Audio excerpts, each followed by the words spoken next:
Hello, BookTube, and welcome to Dicktember.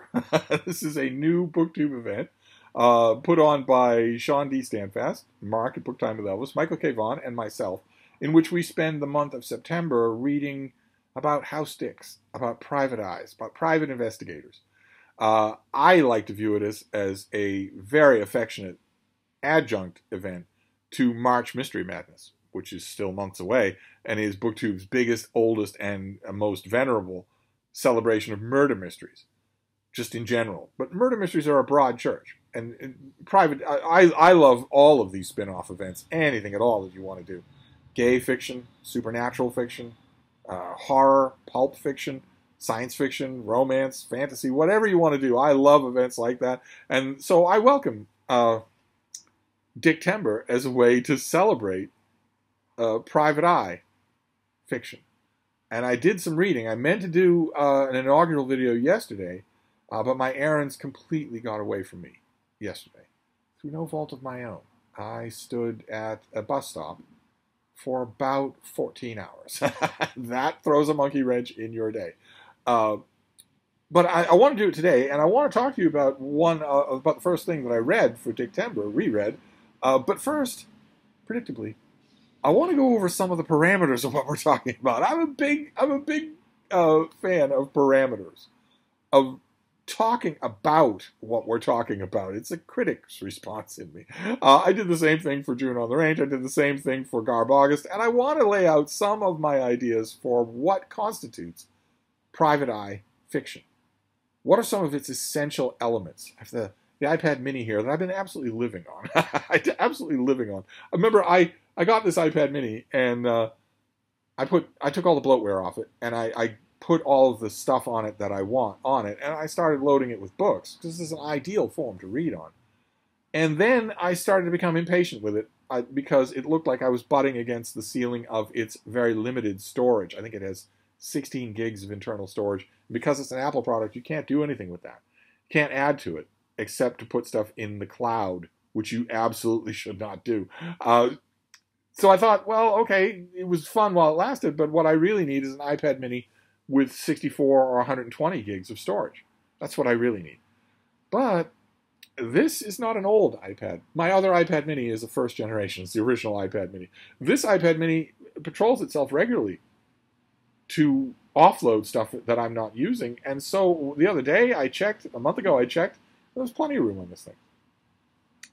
So I've been living on it to take notes. I walk around with it. I take notes on the note function. I read on it all the time. And I jot down notes on it. I jotted down notes on private detectives. I thought we'd go over that before we go over my book. And I have 5 categories here, 5 characteristics that probably apply to private eyes. And I'd love to know if a lot of you probably read a lot more private eye fiction than I do. If you can come up with other categories or want to talk about it, that would be great. The very first defining characteristic of private eye investigation is self-evident, but I thought, when you're making a list like this, you want to include everything. And that is that they are not the police. They may work in conjunction with the police, but they are not the police. They do not have the state's coercive power behind them. And hand in hand with that, they should be, if it's their own novel, if it's a private eye novel, they should be better than the police. It's not just that they aren't officially aligned with a police investigation. It's that they should get to the truth of the matter before the police do, or better than the police do, through whatever means they use. I don't think it's an effective private eye story if the private eye is just sort of picking and pecking around the periphery while the police solve the murder. I don't think that works. I think for it to be a private eye story, the private eye not only cannot be part of the police, they can be aligned with the police. Think of the Alex Delaware novels, for instance, of Jonathan Kellerman. Alex Delaware is a close friend with a policeman. And that happens a lot. You get that a lot, including in the book we're going to be talking about today.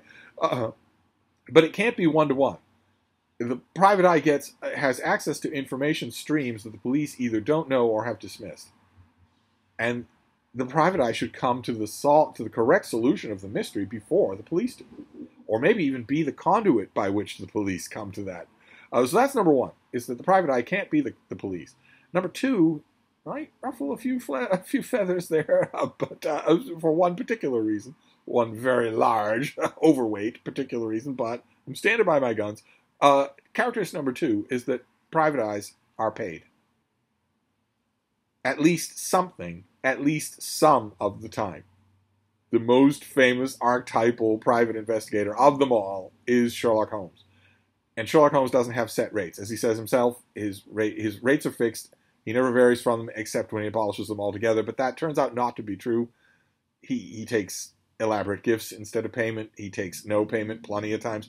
But money is part of the equation. He will often, when a desperate person comes to 221B Baker Street, he will often say, I expect that you will defray my expenses.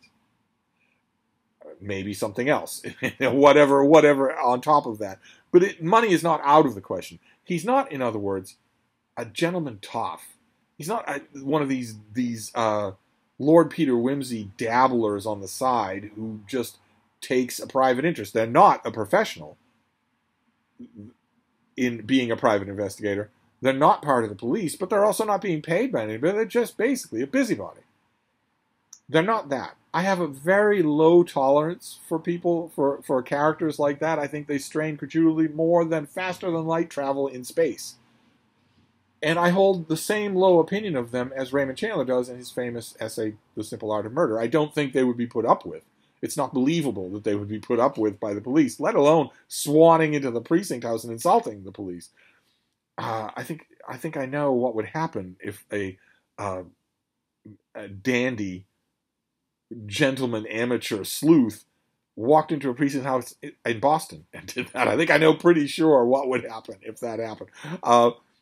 And if it's true, if characterization number 2 is true, that the private investigator has to be paid, that rules out Miss Marple. It rules out Lord Peter Wimsey. And as a sore spot for some of you Private Eye fans, it rules out Nero Wolfe. Okay? So they can get their own event. They can get their own event down the line. We can have a busybody month. But I'm ruling them out. They are not private investigators. They might investigate things privately, but in order for you to fit this bill, you have to take money. Then characterization number 3 is that a private investigator, they exist in a gray area outside of the law. Like I said, they're not the police.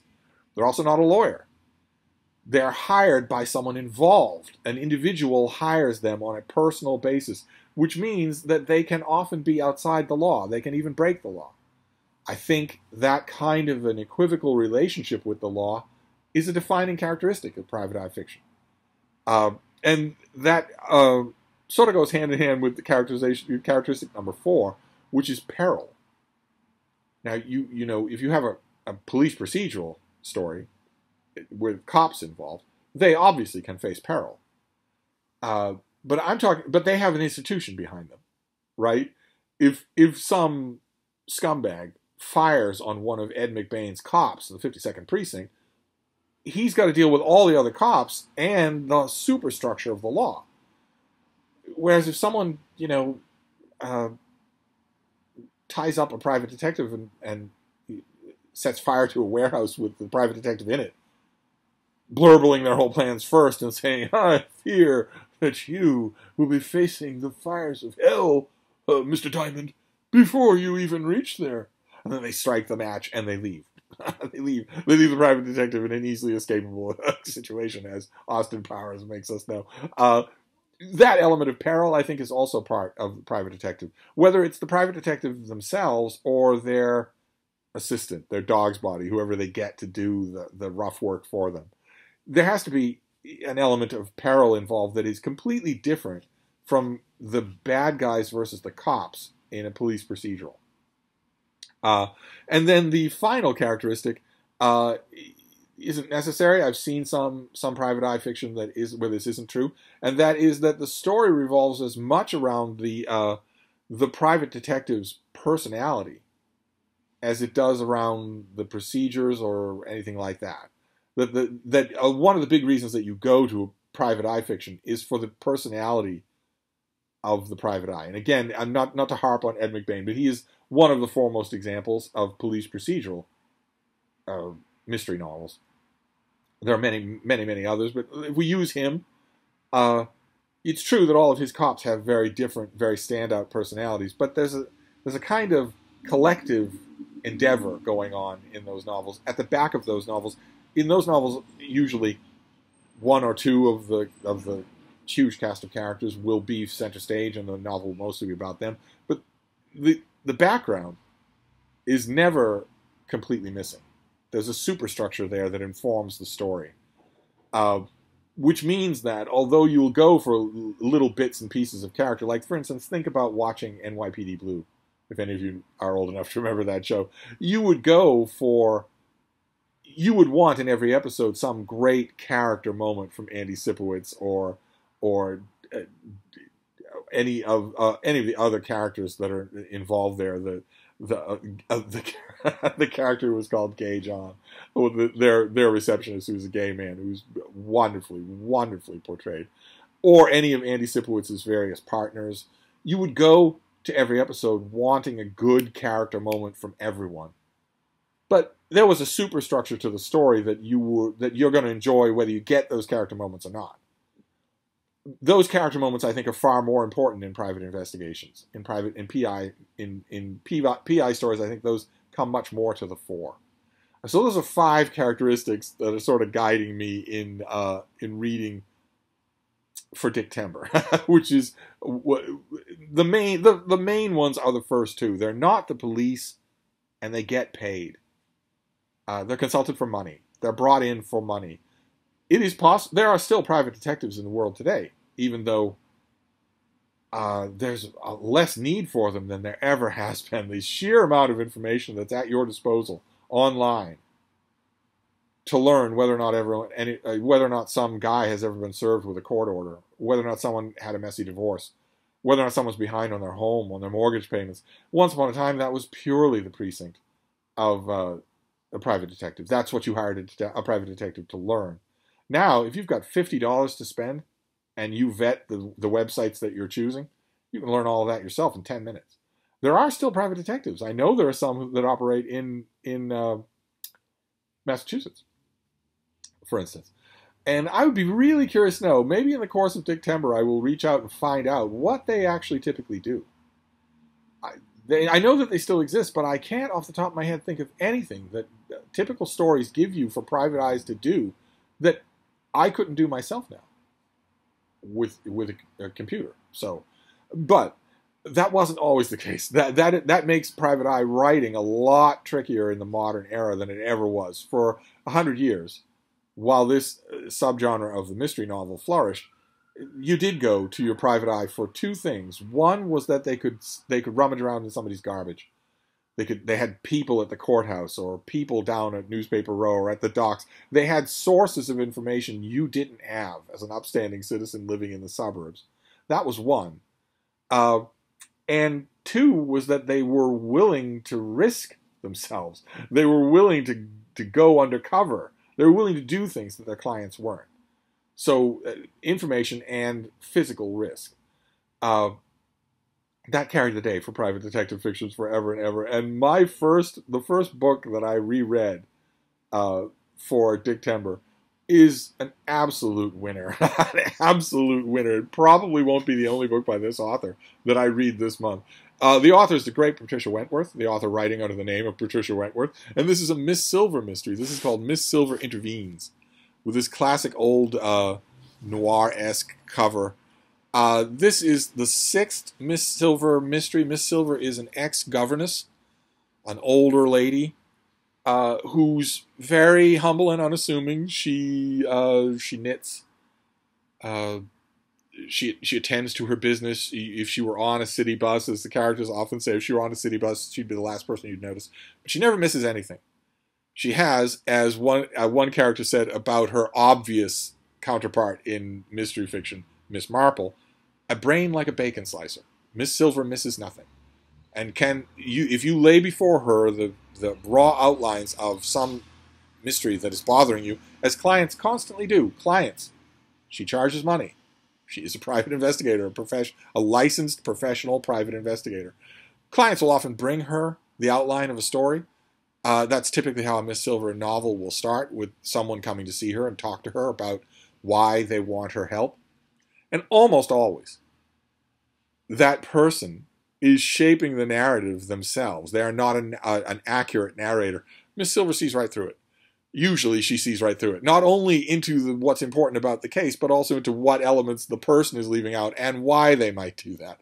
And in this book, a denizen of a grand old apartment building, used to be an artist's home, gigantic, dilapidated, just huge thing. It has been sectioned off into apartments and now is home to a whole bunch of idiosyncratic characters.